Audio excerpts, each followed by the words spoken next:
South Park's 20th season is extremely interesting. It is laden with fascinating themes and sharp plots and subplots. In this video, I focus on the electoral race between two South Park characters, the giant dish and the turd sandwich, and the introduction of the member berries that are little talking fruits that promote nostalgia and seem to zombify whoever consumes them.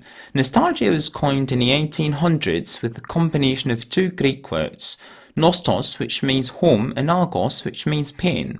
It was a term that described the pain mercenaries felt when they came back home. But as time passed, the word grew to mean something different. It began to refer to the feeling people had been experiencing prior to the coinage of the word nostalgia. It is this good feeling that emanates from remembering the past. Even the most painful experiences with time are remembered with sweet bitterness. In a process that is similar to crystallization, where coal with time turns into diamonds, even the worst memories in our minds crystallize and are thus remembered with fondness. Now, all the member berries do in South Park is remind people of the good old days. This stimulation of nostalgia is likened to the effect of drugs, and this is used to the advantage of one presidential candidate. They also seem to be the direct personification of his tagline, "Make America Great Again." It is very pellucid that the member berries are used to symbolize populism. They're even purple, and purple and populism start with the same letter. Populism is often referred to as the evil offspring of democracy. Democracy is largely aggrandized, although it has not always been a case. The criticism levelled at democracy dates back to Socrates. He was very critical of democracy. His famous example was that of a sailing ship, and who should make decisions regarding how to maneuver the ship, especially when dealing with tempests and difficulty.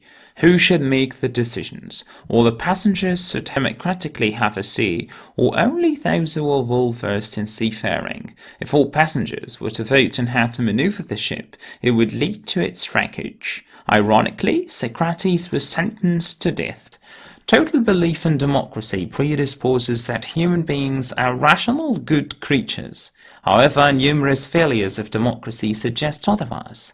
Whenever democracy fails, its partisans blame populism. To differentiate democracy from populism, a number of dichotomies were called into play. Democratic leaders address the minds of people, while populist leaders go for emotions. For example, to persuade people that the future you're selling is worth buying, you could either explain how you will reform things that are not working, or you could stimulate nostalgia about how good life was in the past and tell them that you will bring that good feeling again, and let crystallization work its magic. Detailed answers versus oversimplified answers. Democratic discourse breaks problems down and seeks to come up with solutions to the core of the problems in question rather than deal with the symptoms. Populist discourse offers oversimplified solutions to complex problems. For example, the cause of unemployment is the influx of immigrants who steal the locals' jobs. Such a claim, for example, appeals to angry masses because it establishes a fallacious cause-effect relationship that appeals to their instincts. It is also a fast solution that could promptly end a worrisome problem. Again, there are two types of discourse to sell the ability to improve the economy. For example, the populist discourse would promise voters pay rises and massive reductions of taxes, while the democratic discourse would promise increase of the country's GDP by maximizing economic growth and by promoting enterprise and scientific research. It is very obvious that the largest majority of workers and employees would vote for the person who promises to raise their salaries and cut their taxes down. Populism is usually painted in much negativity. Such is the case because proponents of democracy are anxious to differentiate between democracy and populism and to present them as two different things. However, the two are not that separate. Election, which is an essential democratic apparatus, is about persuasion, and at the end of the day, whoever persuades more voters wins.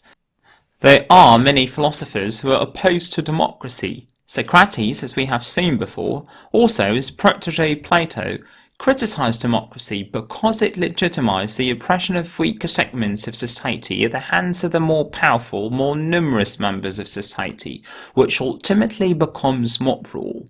One way to profile society is to consider the people that are looked up to. Athenians were very appreciative of entertainers like Milo the wrestler.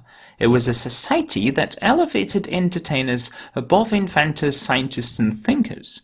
The same thing could be said about other societies that glorify fashion models, singers, and entertainers in general. Singers, actors, and athletes have thousands and millions of followers compared to scientists and inventors who are not deemed worthy of interest by society.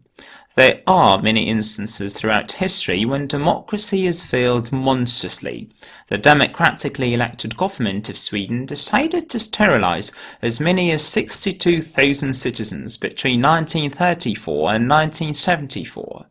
Those citizens were sterilised because they were considered unworthy of begetting Swedish citizens. The decision aimed to protect society. Selections were based upon intelligence, good health, and more importantly, eugenics, pure blood. Unbelievable as it may sound, this practice was enforced by a democratically elected government. Twisted as it may. This video has reached its end. If you like to thumb it up and maybe share with friends. If you dislike to thumb it down, what you think matters.